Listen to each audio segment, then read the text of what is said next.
శ్రీయేషి గారు ఒకసారి మాట్లాడిచ్చే ప్రయత్నం చేద్దాం. నమస్తే. నమస్తే. ఏం చెప్పదలుచుకున్నారమ్మా ఈ ఇష్యూ విషయంలో? మీ అమ్మగారేమో మనీ ఇవ్వాలి చాలా మందికి అని చెప్పేసి చెప్తున్నారు. ఇంకో పక్కనేమో మీ లవ్ మ్యాటర్ వల్లనే మీ మామగారు టార్గెట్ చేసి ఇట్లా అటాక్ చేయించారని చెప్పేసి సంతోష్ గౌడ్ గారు ఆరోపిస్తున్నారు. దేంట్లో నిజం ఉంది అసలు? వాళ్ళ డ్యాడీయే చేపిచ్చారు. దానికి మా దగ్గర కాల్ రికార్డింగ్స్ కూడా ఉన్నాయి. వాళ్ళ డ్యాడీ ఇంటెన్షనల్‌గా చేపిచ్చిందే ఇది. డబ్బుల కోసం వస్తే 40 మంది ఎవ్వరు రారు. అది అగెయిన్స్ట్ క్రైమ్ యాక్చువల్‌గా. 40 మంది వచ్చి ప్రాపర్టీ డ్యామేజ్ చేసి అటెంప్ట్ మర్డర్ కేసెస్ అవన్నీ అయితాయి. కాబట్టి మా కేసెస్ అసలు మేము ముగ్గురం పిటిషన్ ఇస్తే ఒక్క పిటిషన్ కూడా పోలీస్ వాళ్ళు తీసుకోలేదు. కా మా మీద దాడి జరిగితే వాళ్ళ పిటిషన్ తీసుకున్నాడు. అంటే ఇదేంది వాళ్ళ పదవికి చేస్తున్నారా? పదవి వాడి చేస్తున్నారా? అంటే పోలీస్ వాళ్ళని గూడా అదుపులోకి తీసుకొని చేస్తున్నారా ఇదంతా? ఆ రోజు 40 మంది వచ్చి మా అమ్మని చంపడానికొచ్చి, మారణాయుధాలు పట్టుకొనొచ్చి, అంత చేసి, లొల్లి చేసి, కొట్టడానికొచ్చి అది డబ్బులంటారా? సరే డబ్బుల కోసం వస్తే ఇట్లా చంపడానికొచ్చి ఇవన్నీ ఎందుకు చేస్తారు? సంతోష్‌కి పర్సనల్‌గా ఎందుకు మాట్లాడతారు? నీకు సిగ్గు లేదా? రా అదా, ఇదా అని చాలా అంటే చాలా వల్గర్ లాంగ్వేజ్ యూజ్ చేసి చాలా వల్గర్‌గా మాట్లాడాడు సంతోష్‌తోని. అప్పటికి మా మమ్మీని అటాక్ చేయడానికి పోతే సంతోష్ మా మమ్మీని సేవ్ చేసి రూమ్‌లో లాకేసి నన్ను కూడా సేవ్ చేశారు. నన్ను అటాక్ చేయడానికి పోతుంటే ఈ మధ్యలో సంతోష్ మీద కూడా చెయ్యి పడ్డది. అంతగానం పడి, ఇంత చేసి, అంత చేసినంక వాళ్ళు మాస్కులు పెట్టుకొనొచ్చినారు. పైసల కోసం వచ్చినోళ్ళు. మాస్కులు తీయండి అంటే ఎవ్వడు తీయట్లేదు. పోలీసోళ్ళొచ్చినంక ఒకరు ఎళ్ళిపోవడం స్టార్ట్ అయింది. సరే మీ దగ్గర డబ్బులున్నాయి, డబ్బుల కోసం చేసిర్రు అదంతా అయితే ఎవరన్నా పోలీస్ త్రూ పోతారు, కోర్ట్ త్రూ పోతారు. అవన్నీ చేస్తారు. ఎవరైనా చంపాలన్న ఆలోచన ఎందుకొస్తది? వాళ్ళ దగ్గర అంత డబ్బులు లేనోళ్ళైతే వాళ్ళు అన్నన్ని కోట్లు ఎక్కడి నుంచి తీసుకొచ్చిర్రు? అన్నన్ని వేల కోట్లు, వందల కోట్లు అన్నన్ని 10,00,00,000 40,00,00,000, 100,00,00,000 అంటారు. అన్ని కోట్లు వాళ్ళకి ఎవరిచ్చిర్రు? వాళ్ళకి ఎక్కడి నుంచి తీసుకొచ్చిర్రు? ఎట్లా చేసిర్రు? సరే మా మమ్మీకిస్తే మీరు ఏ షూరిటీ మీద మా మమ్మీకిచ్చిర్రు? ఎందుకిచ్చిర్రు? మీకసలు ఎవ్వరిచ్చిర్రు? మా మమ్మీ దగ్గర ఏ షూరిటీ ఎందుకంటే మీరు నార్మల్‌గా మనీ ఆంటీ అంటది నాకామె తెలీదు. నేను ఆమెకి ఇన్ని లక్షలు ఇచ్చినా ఎంత అని. అసలు తెలియనోళ్ళొచ్చి నాకు డబ్బులియ్యండి అంటే ఇస్తారా? మీకడిగితే మీరిస్తారా? నాకిప్పుడు డబ్బులు కావాలి మీరు ఇయ్యండి అంటే మీరిస్తారా? లేదు. ఎవ్వరు అట్లా చెయ్యరు. కావాలని ఇంటెన్షనల్‌గా వాళ్ళ దగ్గర స్టేషన్ త్రూ పోతే కూడా వాళ్ళ దగ్గర ప్రూఫ్స్ లేవు అని చెప్పి మీడియాకెక్కి మా అమ్మ రెప్యుటేషన్ దెబ్బతీయాలి అని చెప్పి ఇది చేసిండ్రు. మీ ప్రేమ వ్యవహారం అసలు ఎన్ని రోజుల నుంచి నడుస్తుంది? మీరు ఎన్ని సార్లు వాళ్ళ నాన్నగారి దగ్గరికెళ్ళి చెప్పడం జరిగింది అసలు? నేను పర్సనల్‌గా వాళ్ళ డ్యాడీ దగ్గరికి ఎప్పుడెళ్ళలేదు. ఎందుకంటే మా మమ్మీ మాట్లాడదాం అనుకున్నా వాళ్ళ డ్యాడీ "వద్దు అది మాట్లాడొద్దు నా దగ్గర" అది ఇది అని కొంచెం మాట్లాడాడు వల్గర్‌గా. మాది 2 ఇయర్స్ నుంచి నడుస్తుంది. కానీ మేమెక్కడ బయట పెట్టలేదు. ఎందుకంటే వాళ్ళ డ్యాడీ మీద మాకున్న రెస్పెక్ట్ అది. వాళ్ళ డ్యాడీది ఎక్కడ అది చేయొద్దు అన్న ఇదితోటి మేము ఎక్కడ బయట పెట్టలేదు. కానీ వాళ్ళ డ్యాడీ వాళ్ళు ఇంత సీన్ చేసి, ఇంత చేసి మా అమ్మ మీదకి పంపియడం, మా మీదకి పంపియడం అసలు కరెక్ట్ కాదు. సంతోష్ చాలా సార్లు మాట్లాడాడు. చాలా సార్లు కన్విన్స్ చేశాడు. ఫస్ట్ వాళ్ళ డ్యాడీ చాలా తిట్టి అది చేసి గొడవలయినాయి. తర్వాత మెల్లమెల్లగా కన్విన్స్ అయ్యి నేనైతే రాను. నువ్వైతే చేసుకో. నువ్వు చేసుకొని తీసుకొచ్చుకో అని వాళ్ళ డ్యాడీ చెప్పడం జరిగింది. వాళ్ళ డ్యాడీ చెప్పినంక మళ్ళీ మేము పెళ్ళికై వాళ్ళుండాలి పెద్దోళ్ళు అన్నట్టు ఉండి మేము జస్ట్ ఎంగేజ్‌మెంట్ వరకు చేసుకున్నాము. ఆ ఎంగేజ్‌మెంట్ అయినంక వాళ్ళ డ్యాడీ మళ్ళీ మొత్తం రివర్స్ తిప్పిండు. దానికి ఎవిడెన్స్ ఉంది. ఒక్క నిమిషం.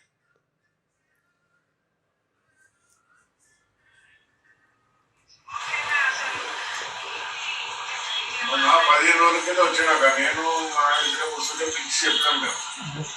ఉత్తరా మంచిది కాదు ధైర్యం చేసుకుంటే ఎట్లా బాగా కోపం అయితే చేసుకుంటే ఈ బుద్ధులు కూడా బయట పోయి చేసుకోరా. నేను ఇంట్లో మేము మేము మాత్రం నాని పని అన్న కొట్లాడడం కలిసి ఇప్పుడు ఏమంటాడంటే నువ్వు చేసుకోమని చేసుకున్నాడు అంటే కూడా కోపం కోపం అంటే పోయి చేసుకుని రాకూడదు.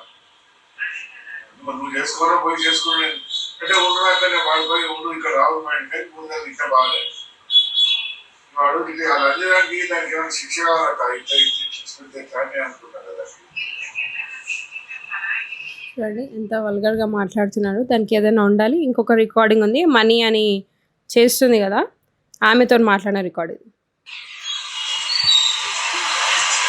అని ఏదో ఉన్న రోజు పెట్టుకున్నాం కూడా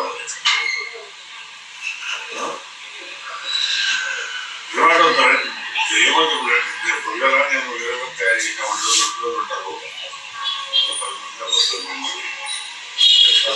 రోజు మనం పోయినా రోజుతో చెప్పొద్దు ఏం నాకు తెలిసిందా. దాన్ని ఎట్లా చేయాలంటే పనిరాకులు చేయాలి. పైసల విషయం చూసుకున్నాను దాన్ని పనిరాకులు చేయాలి. ప్రిన్సిపల్ గారు సార్ లెటర్ చేస్తారు ఏమి నువ్వు అన్నప్పుడు చేస్తారు అడిగా కూడా చేస్తారు. చూడండి, పనికి రాకుండా చేయాలి, పైసలు దేమున్నా నేను చూస్తా, కానీ దానికి పనికి రాకుండా చేయాలి అని మాట్లాడింది ఎమ్మెల్యే. అందుకే ఇవాళ అంతమంది వచ్చింది ఆమెని కొట్టడానికి, ఆమెను చేయడానికే. సరే అప్పటికి పైసల కోసం వచ్చిన వాళ్ళైతే మా మమ్మీ రూమ్లో లాక్ పైసల కోసం వచ్చి మాట్లాడితే గొడవ చేయండి, మా మమ్మీ రూమ్లో వెళ్ళి లాక్ వేసుకోదు. పైసల కోసం వచ్చి మాట్లాడాలనుకున్న వాళ్ళు కూర్చొని మాట్లాడతారు, కానీ డోర్ మీద దాడి చెయ్యరు. ఒక్కరిద్దరు చేసినా అంతమంది చెయ్యరు. మీకు ఇంకొక రికార్డింగ్ కూడా ఉంది, ఒక నిమిషం. ఆ రోజు సినారియో ఎట్లుందో చూపిస్తాం మీకు.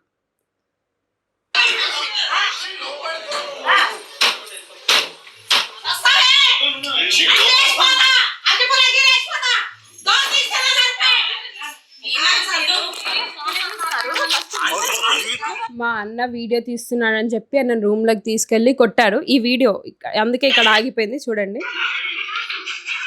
నేను ఫోన్లో వీడియో తీస్తున్నానని చెప్పి నా ఫోన్ మొత్తం పగిలింది, అంటే డిస్ప్లే బయటికి వచ్చింది. నా ఫోన్ కూడా తీసేసుకున్నారు. తర్వాత పోలీసు వాళ్ళకి చెప్తే అప్పుడు జోబుల నుంచి ఫోన్ తీసి ఇచ్చేశారు. అక్కడ పడేసి ఇట్లా కొట్టి అక్కడ పడేసిర్రు. చూడండి,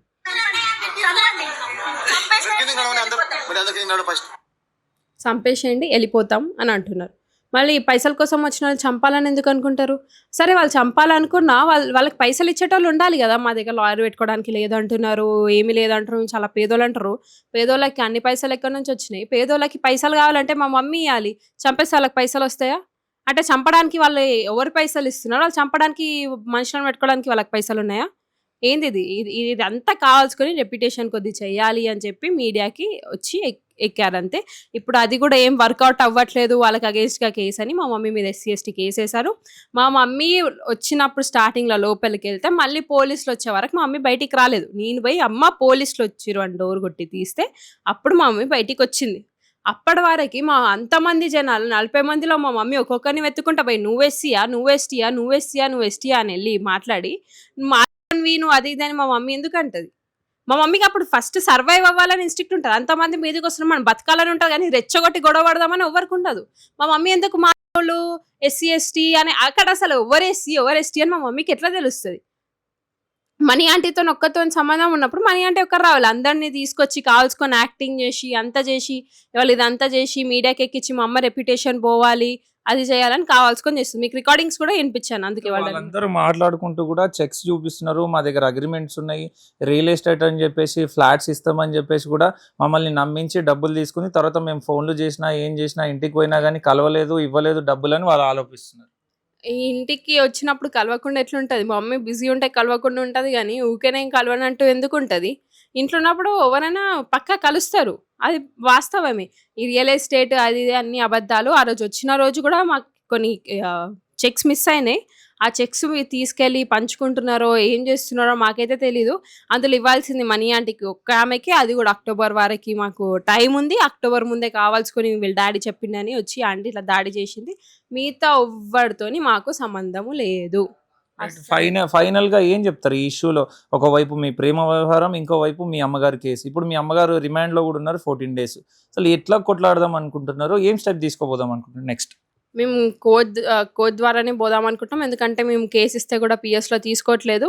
మళ్ళీ వాళ్ళు పదవి వాడుతున్నారు, అన్నీ వాడుతున్నారు. మళ్ళీ పోలీస్ స్టేషన్ ఉంది, న్యాయం కోసమో పైసల కోసమో మాకు అర్థం అవ్వట్లేదు. పదవి చూసిస్తారా, పీపుల్ని చూసిస్తారా అని కూడా మాకు తెలీదు. మా మీద దాడి జరిగి మేము ముగ్గురం పిటిషన్ ఇస్తే మా ముగ్గురు అటెంప్ట్ మర్డర్ ఉంది, ప్రాపర్టీ డ్యామేజ్ ఉంది, అన్నీ ఉన్నాయి. కానీ ప్రూఫ్స్తో సహా ఉన్నాయి, కానీ మా కేసు తీసుకోవట్లేదు. మేము చూడాలి తర్వాత. అంటే ఎందుకు అధికారం ఉపయోగించి కేసు తీసుకోకుండా చేస్తున్నారా వాళ్ళు? ఏమన్నా మీకు అట్లా ఏమన్నా అనిపిస్తుందా? లేదు, పక్కా అదే చేస్తున్నారు. అందుకే మేము వెళ్తే ఫస్ట్ మా కేసు తీసుకోకుండా పోలీస్ని పిలిచింది కూడా మేమే, 100కి డయల్ చేసి కాల్ చేసింది కూడా మేమే. అప్పటికి కూడా మా కేసు తీసుకోకుండా వాళ్ళ కేసు తీసుకొని మా మమ్మీ మీద ఫాల్స్ కేసు పెట్టుతున్నారు. వాళ్ళవే తీసుకొని ఇక్కడనే మీకు ప్రూవ్ అవుతుంది కదా. సరే మీ ఒకవేళ వాళ్ళది నిజమే అనుకోండి, వాళ్ళ కేసు తీసుకుంటే మా కేసు కూడా తీసుకొని ఉండాలి కదా. మా కేసు తీసుకొని అంటే అవును అప్పుడు ట్రై చేస్తున్నారు, నిజంగా మా తప్పేమో అనిపిస్తుంది. మా తప్పులేంది, మా కేసు ఎందుకు తీసుకుంటలేరు? మా ప్రూఫ్స్ ఉన్నాక, మా ఎవిడెన్సెస్ ఉన్నాక మా కేసు ఎందుకు తీసుకోవట్లేదు? మా కేసు తీసుకొని అవి ఇవి చూసుకొని కోర్టుకి పంపించాలి. మేము అగ్రి చేస్తాం. ఆ తప్పుంటే మేము ఇప్పుడు చెప్తున్నాం మనీ ఆంటీ దగ్గర తీసుకున్నామనే చెప్తున్నాం. ఇచ్చేటోళ్ళకుంటే ఇస్తాము. అది మేము అగ్రి చేస్తాం. అందరొచ్చి అడ్డమైనోళ్ళందరొచ్చి మాకిన్ని కోట్లియ్యాలి, మీకసలు అన్ని కోట్లు మీకెక్కడొచ్చినాయి? మీరు తీసుకొచ్చి మాకేడిచ్చిర్రు? అసలు మీకు ప్రూఫ్ ఉంటే మీరు పోలీస్ ద్వారా పోతారు, కోర్ట్ ద్వారా పోతారు గానీ కావాల్సుకొని మీడియా వచ్చి రెప్యుటేషన్ డ్యామేజ్ చేస్తారా? చెయ్యరు. It's wantedly to they are doing it wantedly to damage my mom's reputation అంతే. ఇట్లా చేస్తే మేము భయపడి వాళ్ళ కొడుకుని వదిలేస్తామన్న ఆలోచనతోని చేస్తున్నారు. ఇప్పటికి నా మీద గూడా చాలా తప్పుడు ఈ అమ్మాయి ట్రాప్ చేసింది, అది చేసింది అని ఏమైనా ఎలుక నా చీజ్ బొమ్మ ఇట్లా చీజ్ ముక్క ఇట్లా ఏసి ఇట్రా అని ట్రాప్ చేసి జాలీలేసి పట్టుకోవడానికి అంత ట్రాప్ చేశాను. ఇవాళ నిజాలెందుకు చెప్తాడు బయటికొచ్చి? చెప్పకుండా ఉంటుండే కదా! వాళ్ళ డ్యాడీ మేము ట్రాప్ చేసుంటే ఏ రోజో వాళ్ళ డ్యాడీకెళ్ళి ఆయన ఆన్సర్ ఇచ్చుకుంటుండే. ఇంత సిచ్యువేషన్‌లో గూడా ఆయన కోసం ఇంత రిస్క్ తీసుకుంటున్నా నేను. నా కోసం ఆయన ఇంత రిస్క్ తీసుకుంటున్నాడంటే మేమెంత ట్రూగున్నామని అందరూ ఆలోచించాలి గానీ ట్రాప్ చేసింది ఎవడెందుకు చేస్తాడు ట్రాప్? ఆయన చిన్న పిల్లోడా? లాలీపాప్ నోట్లో పెట్టి ట్రాప్ చేసి అంతా కావాల్సుకొని డీఫేమ్ చేయాలని చేసే నాటకాలు ఇవన్నీ అంతే. నమస్తే, వెల్కమ్ టు ఆంధ్రప్రభ. ప్రకాష్ గౌడ్ గారి కొడుకు మనకందరికీ తెలిసిన విషయం. ఈ ఇష్యూ గురించి నిన్నటి నుంచి కూడా వార్తల్లో చాలా సర్క్యులేట్ అవుతుంది. అండ్ ప్రధానంగా వాళ్ళ కొడుకు నా మీద అటాక్ చేయడానికి, నన్ను చంపడానికే చూశారు. అండ్ మా తండ్రి కూడా చాలా టార్గెట్ చేశాడు నన్ను అని చెప్పేసి కూడా ఆరోపించినది మనకందరికీ తెలిసిన విషయమే. అండ్ బాధితులు ఎవరైతే ఉన్నారో వాళ్ళు రియల్ ఎస్టేట్ బాధితులు కాదు, ఖచ్చితంగా నా మీద దాడి చేయడానికి మహిళలను అందరినీ పంపించాడు అని చెప్పేసి కూడా వాళ్ళ కొడుకు ఆరోపిస్తున్న పరిస్థితి. ప్రస్తుతం మనతో పాటు సంతోష్ గౌడ్ ఉన్నారు. ప్రకాష్ గౌడ్ వాళ్ళ కొడుకు సంతోష్ గౌడ్ మనతో పాటు ఉన్నారు. ఒకసారి మాట్లాడించే ప్రయత్నం చేద్దాం. అన్న నమస్తే. అన్న చెప్పండి, మీరు చెప్తున్న మాటల్లో ఎంతవరకు నిజం ఉంది? ఏంటంటే మీరేమో ప్రేమ వ్యవహారం అని చెప్పేసి చెప్తున్నారు, బాధితులు వచ్చేసేమో రియల్ ఎస్టేట్ వల్లనే మేము నష్టపోయినాము, ఆమె డబ్బులు ఇవ్వలేదని చెప్పేసి మేము అక్కడికి వచ్చినాము అని చెప్పేసి మాట్లాడుతున్నారు. దేంట్లో నిజం ఉంది అసలు? అవునండి, ఇక్కడ వచ్చిన వాళ్ళు 40 మంది వచ్చారండి. 30 వాళ్ళు మగవాళ్ళు వచ్చారు, రౌడీ టైప్ అలా ఉన్నారు. ఒక 10 మంది మహిళలు ఉన్నారు, అందులో 2 హిజ్రా వాళ్ళు కూడా ఉన్నారు. ఇప్పుడు అందులో డబ్బు ఇచ్చేది ఇద్దరేమో ఉన్నారండి అంతే. దానికంటే ఎక్కువ ఎవరు లేరు అక్కడ. మిగతా వాళ్ళు అందరు గొడవ పెట్టుకోవడానికి, వాళ్ళపైన అటాక్ చేయడానికి వచ్చారు. రూపారెడ్డి గారి మీద అటాక్ చేయడానికి వచ్చారు. అందులో ఎవరన్నా డబ్బుల కోసం వస్తే, ఎవరైనా మీరైనా కానీ నేనైనా కానీ ఎవరైనా ఇంటికి వెళ్ళినప్పుడు స్టార్టింగ్ కూర్చొని ఒక 5 మినిట్స్ 10 మినిట్స్ ఏదో మాట్లాడినాక ఇద్దరు కన్వర్జేషన్ మధ్యలో గొడవ స్టార్ట్ అవుతుంది. నార్మల్ చిన్న గొడవలు ఉంటాయి. కానీ ఇంటికి రాగానే డబ్బులు అడగకుండా ఒక నిమిషం లోపటే అందరు ఇంట్లోకి వచ్చి డైరెక్ట్ అటాక్ చేస్తున్నారు అంటే అది డబ్బుల కోసం అని ఎలా అవుతుంది? ఎందుకంటే వాళ్ళందరూ, నేను అప్పుడే వచ్చానండి, అప్పుడు నేను రాగానే నేను డైరెక్ట్ ముందుకు వచ్చాను వాళ్ళందరి ముంగటికి. అందులో కొంతమంది తెలియక నా పైన కూడా చేసుకున్నాక పక్కన వాళ్ళు వద్దు అని మీద చేయొద్దు అది అని చెప్పారు. అది ఎవరు అని ఏందని చెప్తే వాళ్ళు సైలెంట్ అయిపోయినారు. అలాగనే రూపారెడ్డి గారి మీదకి దాడి చేయడానికి వెళ్ళారు. నేను వాళ్ళని అమ్మాయిని రూపారెడ్డి గారిని ఇద్దరిని రూమ్లో వేసి లాక్ చేయడం జరిగింది.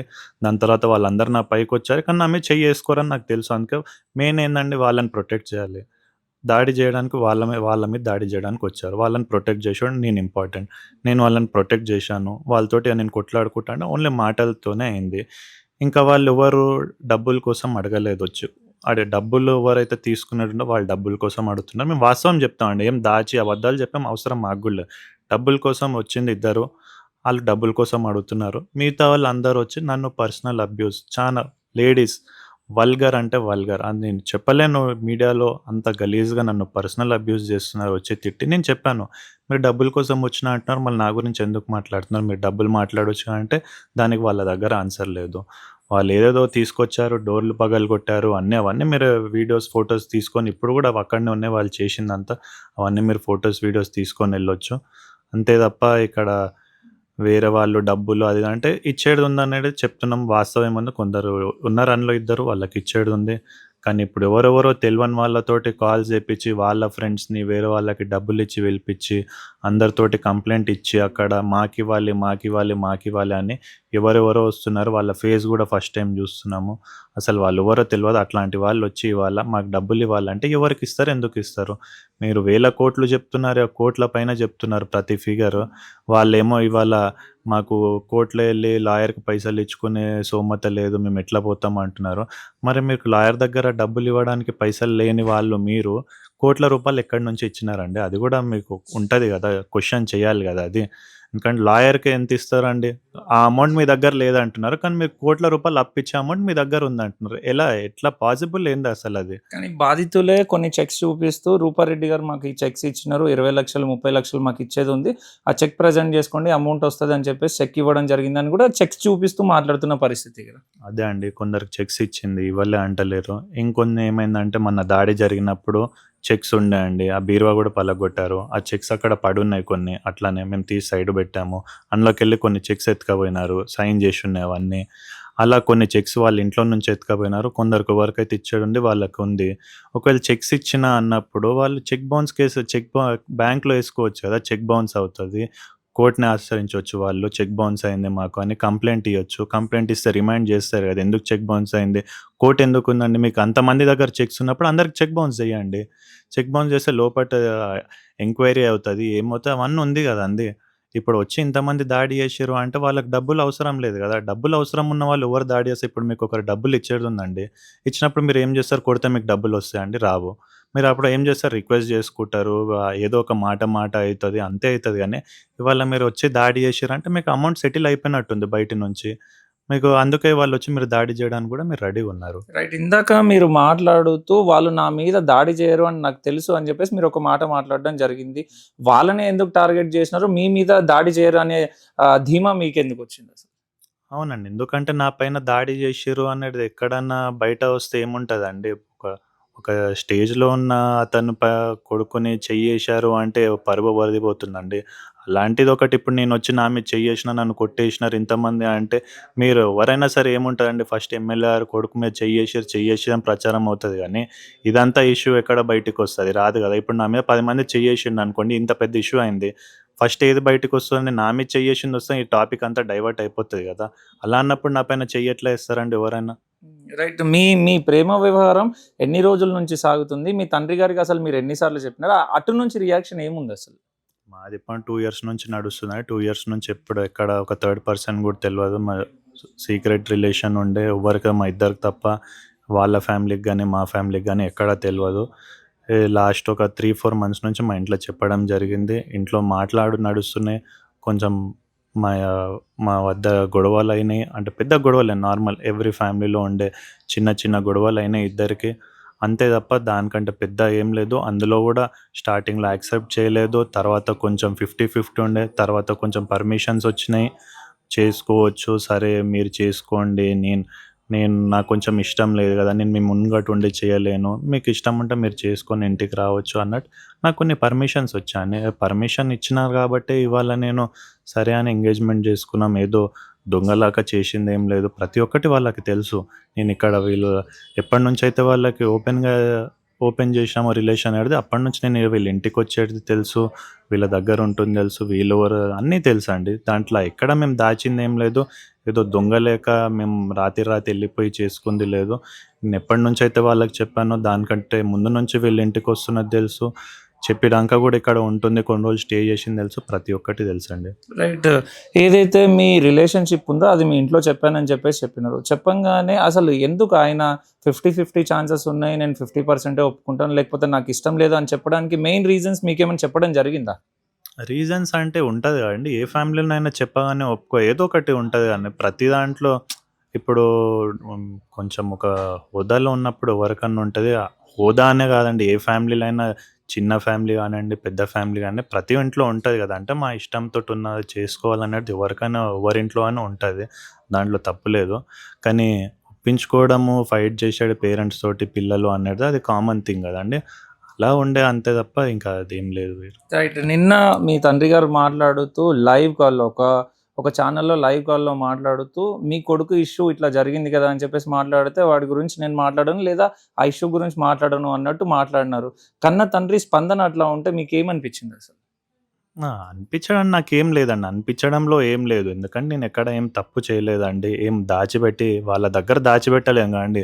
నేనేమన్నా తప్పు చేసి వాళ్ళ దగ్గర దాచిపెడితే నేను ఏదన్నా ఫీల్ అవుతాను గానీ, నేను ప్రతి విషయంలో వాళ్ళకి ఓపెన్‌గా ఉన్నప్పుడు నేనేదో తప్పు చేసినట్టు నేనెందుకు ఫీల్ గావాలి? నేను ఓపెన్‌గా ఉన్నాను గదా! వాళ్ళకి తెలుసు గదా! వాళ్ళకి తెలవని మ్యాటర్ కాదు గదా! వాళ్ళ స్పందనపై నేనేం చెప్పలేను గదా! దానికి. సో ఫ్యూచర్లో మళ్ళీ వెళ్ళి మీ తండ్రి గారిని కలిసి ఏమైనా కాంప్రమైజ్ చేసే ఛాన్సెస్ ఉన్నాయా? ఇదంతా జరిగింది జరిగిపోయింది, ఇప్పుడు నుంచైనా కలిసి ఉందాము, మమ్మల్ని యాక్సెప్ట్ చేయండి అని ఏమన్నా మీరు రిక్వెస్ట్ చేసే ఛాన్సెస్ ఉన్నాయా? లేదంటే వాళ్ళు వదిలేశారు కదా, మా బ్రతుకు మేము బ్రతుకుతామనే ఆలోచనలో ఏమైనా ఉన్నారు? అది దాని గురించి ఏం చెప్పలేమండి. ఇప్పుడు టైం బట్టి ఎలా అవుతుండో అప్పుడు చూసుకొని మాట్లాడ తప్ప ఇప్పుడు వెళ్తాము కాంప్రమైజ్ అవన్నీ ఇప్పుడు ఏం చెప్పనీకి మాకు కూడా రాదు కదండి. అవతల వాళ్ళేం మాట్లాడతారు, మనమేం మాట్లాడతాం మనకి ఏం తెలియదు కాబట్టి ఇప్పుడు మనం ఏం చెప్పలేం దాని గురించి. సో ఏం చేయబోతున్నారు, నెక్స్ట్ స్టెప్ ఏం చేయబోతున్నారు? అసలు ఇప్పుడేమో రూపారెడ్డి గారు రిమాండ్లో ఉన్నారు 14 days, అండ్ ఆ బాధితులు ఎవరైతే ఉన్నారో వాళ్ళకి ఎటువంటి న్యాయం చేయబోతున్నారు రూపారెడ్డి గారి తరఫున లేదా మీ తరఫున కానీ, అండ్ మీ లవ్ విషయంలో కానీ అసలు ఏం చెప్పదలుచుకున్నారు అసలు? అలా ఏం లేదండి. ఎవరికైతే ఏమన్నా ప్రాబ్లమ్ ఉంది ఇచ్చేవాళ్ళు ఉంటే వాళ్ళ యాజ్ ఎ కోర్ట్ వెళ్ళమంటున్నామండి. మేము వెళ్ళమంటున్నాము. ఎక్కడ వాళ్ళు గిట్లా ఎవరికి మోసం చేస్తా అని చెప్పాలండి. ఇప్పుడు కూడా మేము చెప్తున్నాం యాజ్ ఎ కోర్ట్ నుంచి మీరు వెళ్ళండి. మీరు యాజ్ ఎ ప్రొసీజర్ ఏముందో అది ఫాలో అవ్వండి అనే చెప్తున్నాము. మేమైనా సరే మేము కూడా ఎక్కడ మేము ఎవరికి అసలు ఇచ్చేది వాళ్ళు కూడా ఎవరికి అసలు ఇచ్చేది లేదు. మేము ఎక్కడ ఎవరి దగ్గర తీసుకోలేని ఎక్కడ చెప్పలేదు కదా. వాళ్ళు కూడా ఓపెన్గా చెప్తున్నా అవునండి ఇచ్చేది ఉంది, కొందరికి ఇచ్చేది ఉంది. కానీ వచ్చే వాళ్ళందరూ ఫాల్స్ ఎలిగేషన్స్ తోటి వేరే వాళ్ళు వస్తున్నారు. వాళ్ళు ఎవరు మాకు తెలియనప్పుడు వాళ్ళకి ఎట్లా ఇస్తారని వాళ్ళు క్వశ్చన్ చేస్తున్నారు తప్ప అక్కడ ఏం లేదు. ఓకే. సో ఇప్పుడు ఏదైతే ఈ కేసు ఉందో, కేసు నడుస్తుంది అండ్ బాధితులు కూడా ఉన్నారు. ఇంకా ఎన్ని రోజులు ఉంటుంది అనుకుంటున్నారు మీరు? తర్వాత మళ్ళీ మేము ఇక్కడే ఉండి వీళ్ళ మధ్యలోనే ఉండి బ్రతుకుతాం మేము అనుకుంటున్నారు? ఇక్కడి నుంచి ఏమైనా వెళ్ళిపోయే ఛాన్సెస్ కూడా ఏమైనా ఉన్నాయా? అవన్నీ ఎట్లా చెప్తామని మీడియా ముంగట మీరు అవన్నీ పర్సనల్ అవన్నీ ఏం నెక్స్ట్ స్టెప్ ఏంది అవన్నీ మేము చెప్పలేము కదా అట్లా. రైట్. మీరు నిన్న మాట్లాడుకుంటూ కూడా వాళ్ళు టార్గెట్ చేసినారు నన్ను, మా దగ్గర కాల్ రికార్డింగ్స్ ఉన్నాయి, ఎవిడెన్స్ ఉన్నాయి అని చెప్పినారు కదా. ఎటువంటి ఎవిడెన్స్ మీ దగ్గర ఉన్నాయి? ఏమని బెదిరించినారు అసలు మిమ్మల్ని? అదే అండి. ఎవరైతే వచ్చినారో నిన్న గొడవ అయితే ఎవరెవరైతే చేసినారో వాళ్ళు ప్రీ ప్లాన్‌గా వచ్చినారనే ఎవిడెన్స్ మా దగ్గర ఉంది. అవన్నీ మేము చూపిస్తాము. అవి మీకు కూడా పంపిస్తాము. ఎవరు అడిగితే వాళ్ళకి ఇస్తామండి. ఆ ఎవిడెన్సెస్ ఏమున్నా మేము పంపిస్తాము.